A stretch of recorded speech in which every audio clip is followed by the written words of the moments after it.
આ ભક્તિ રૂપી આપણી જોડે સાધન છે.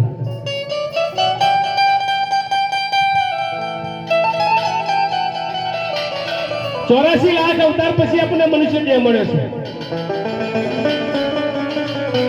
84 લાખ અવતાર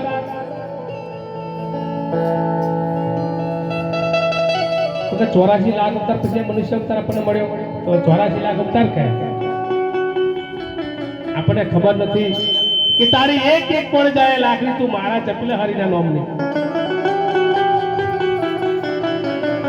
બધું જ પાછું આવે, સમય પાછો નહીં આવે. એટલે હરિ ભજો હરિ ભજો હરિ ભજો. 84 લાખ અવતાર પછી આપણે મનુષ્ય દેહ મળ્યો છે. એનો 21 લાખ પશુ, 21 લાખ પક્ષી, 21 લાખ વનસ્પતિ અને 21 લાખ જીવજંતુ, દેડકો, સાપ, સરીપ, મચ્છર. આવા આપણે 84 લાખ અવતાર પૂરી કરાવી અને આપણા મનુષ્ય દેહ મળે. અને મનુષ્ય દેહની અંદર પરમાત્મા સુધી પહોંચવાનું એક બંધારણ હોય, એક શરીર હોય, તો મનુષ્ય દેહ છે. આપણે કોઈ પણ પિક્ચર જોવા જઈએ 3 કલાક અંધારા બેહાડે, ખોટા સંસ્કાર આપે, ખોટું શીખવાડે અને ઘેર ખોટા સંસ્કારે લાવવાનું. આ કેટલો સરસ મંડપ પરમાત્માનો પાઠ હોય, માતાજીની નવચંડી હોય કે કથા હોય, તો અજવાળા બેહાડે, સારા સંસ્કાર આપે અને સારા વિચારો આપે. અત્યારે બધા જ આપણા સત્ય સનાતન ધર્મની અંદર કેટલા બધા અસંખ્ય એવા સંપ્રદાયો, અધ્યાયો કેટલા છે. સ્વાધ્યાય પરિવાર, સ્વામિનારાયણ ભગવાન, સત્યવાન સાહેબ. અરે સ્વાધ્યાય પરિવારની અંદર પરમ પૂજ્ય પાંડુરંગ શાસ્ત્રી આઠવલેજીએ કેટલી નિર્ગુણ ભક્તિ કરી છે કે વસુદેવ સુતમ દેવમ કંસ ચાણો વર્ધન મે દેવકી પરમાનંદમ કૃષ્ણ વંદે જગતગુરુ.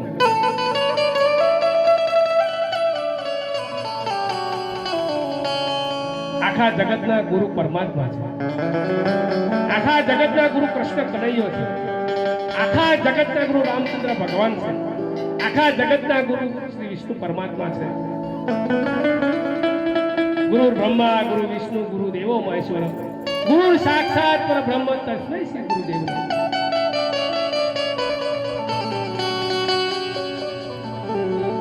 અમારા જેવા તો દેહિક ગુરુ છે, પણ અખંડ ગુરુ જેને કહેવામાં આવે છે, પરમ તત્વ જેને કહેવામાં આવે છે, એ પરમાત્મા છે.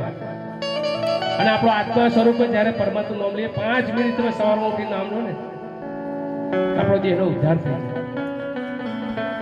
પહેલા તમારે એ કેવું છે કે આ દેહની અંદર પરમાત્મા સ્વરૂપ, આત્મા સ્વરૂપ બિરાજમાં છે. એમાં ખોટા વ્યસનો કરી અને આત્માને બગાડશો નહીં.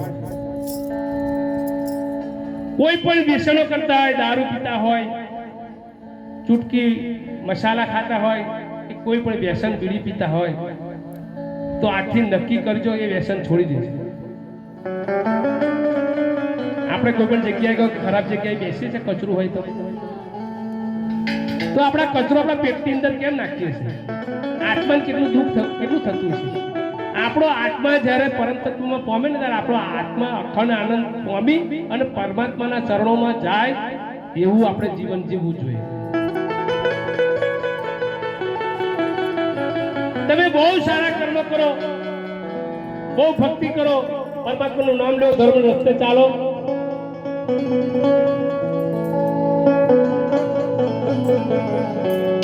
બેન ભાઈ દીકરીઓનું સન્માન કરો, ધર્મનું રક્ષણ કરો.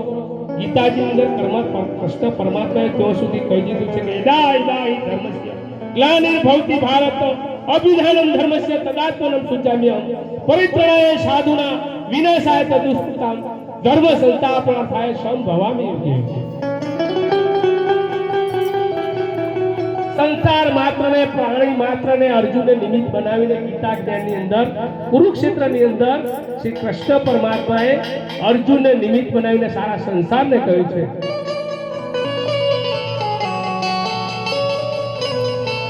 કે હે અર્જુન, જ્યારે જ્યારે ધર્મને હાનિ થાય છે, ધર્મનો નાશ થાય છે, ધર્મની સ્થાપના માટે, સંતો ભક્તોના રક્ષણ માટે હું યુગે યુગે અવતાર ધારણ કરું છું.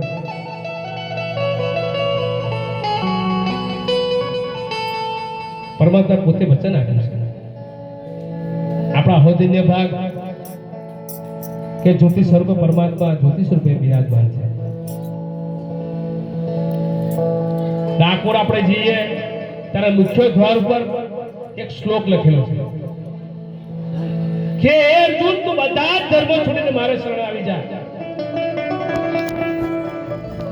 હું તને સર્વ પાપોમાં મુક્ત કરીશ. બધા જ ધર્મો છોડીને એટલે કઈ કોઈ સંપ્રદાય નહીં, કોઈ ધર્મની વાત નહીં. બધા જ ધર્મો છોડીને તમારા જે અંધશ્રદ્ધાઓ છે, તમારા જે કુવિચારો છે, તમારા જે કુટેવો છે, બધા છોડીને તમારા શરણે આવીને તમારો ઉદ્ધાર કરે. આપણે પાવાગઢ જઈએ માતાજીને ચાલતા ચૈત્ર આપણે ચૈત્ર મહિના ચાલતા ચાલતા જઈએ માતાજીના દર્શન કરવા, પણ જો સુધી બાદ દેહની અંદર પવિત્રતા ના આવે, મસાલા ખાતા જઈએ, કોણની પિચકારી મારતા મારતા જઈએ. આપણી વાણી પવિત્ર હોવું જોઈએ, આપણું શરીર પવિત્ર હોવું જોઈએ. શબ્દ ભ્રમ છે તો આપણી માતાજી, હું એવું નહીં કહેતો કે, પણ આપણે માતાજીની જાત્રા મને પાવાગઢ જતા હોય, ડાકોર જતા હોય તો પવિત્ર આત્માએ જવું જોઈએ. કોઈ પણ વ્યસન કર્યા વગર. એટલે આજથી નક્કી કરો કે જે કોઈ વ્યસન કરતા હોય, મારી બે હાથ જોડીને વિનંતી છે, સર્વ સમાજ એટલે આ મનુષ્ય પ્રાણીની વાત કરું છું, આપણા મનુષ્ય દેહની વાત કરું છું, કે જે કઈ વ્યસન કરતા હોય આજથી બંધ કરી દેજો. તમે વ્યસન નહીં કરો તો તમારામાં સારા વિચારો આવશે. આપણે ઘેર જે કઈ ભોજન બનાવીએ એ ભગવાન માતાજીને અર્પણ કરીને જમો. તમે ભગવાન માતાજીને અર્પણ કરીને જમશો તો એની અંદર સાત્વિક ઉર્જા આવશે, અને એ ભોજન તમે લેશો એટલે તમારા સારા વિચાર આવશે. તમારા બાળકો પણ સારા વિચારો બનશે, આપણા બાળકો પણ સારા વિચાર બનશે. આપણા બાળકોને બેન દીકરીને મોબાઈલથી દૂર રાખો. મારા દીકરા જોડે મોબાઈલ છે, મને ખબર છે, પણ આ સમાજને દુરુપયોગ તરફ લઈ જવા માંગતો આ મોબાઈલ છે. મોબાઈલે બધું જ છે, અંદર ગીતા આકાશ લોકો રામાયણ કશું નહીં જોવે.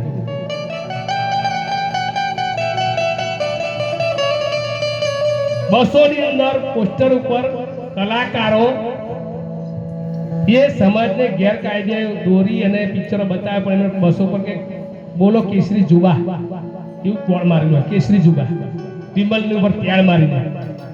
હવે કેસરી જુબા ને કેન્સરી જુબા, કેન્સર થાય. અને આજકાલ બેન દીકરીઓ પણ મારા જોવામાં આવ્યું છે, બેન દીકરીઓ મસાલા બહુ ખાય છે. પેલું પોનકી અને પેલું વિમલ પણ ટેવ કોઈ પાડી, પોતાની દળીએ ટેવ પાડી છે. એવો ખાટલા હુઈ રે બહેરે કહેતા ચામડે લઈએ વિમલ લઈએ છે, હેલો અને તારી તું લેતા છે. એટલે પેલો ખાય ને પેલો ખાય, પછી બાળકો જો તમારા મોબાઈલ ખાઈને આપણે ખાઈએ. એટલે સમાજને ગેરમાર્ગે ના દોરો બેટા. હવે ભક્તિની બહુ જરૂર છે. તમને ખબર છે, કુંવર ચૈતર મહિનામાં મેં અમદાવાદમાં અમારા અનુપસિંહજીને તો પાઠ કર્યો. અનુપસિંહની દીકરીને તો આ પરમાત્માની પરચાની, આ કોઈ અંધશ્રદ્ધાની વાત નહીં કરતો, નિસ્વાર્થ ભાવથી પાઠ કર્યો. 2:30 વાગે ગંગાજી વાર્યા. ચૈતર મહિને બહુ ઓછી ગરમી હતી. આ સાલની ગરમી તમે જુઓ, તમને વધતું જાય છે એવું લાગતું નહીં કે તોબાવેની ધરતી થશે. આ સુરત પૃથ્વીથી 16 ગણા ઊંચા છે, તો આપણે પ્રકાશથી રહેવાતું નથી. તો ધીરે ધીરે સૂર્યનારાયણ ભગવાન નીચે આવાશે. સાથે આપણા પાપ કર્મ વધી ગયા છે બારવા માટે.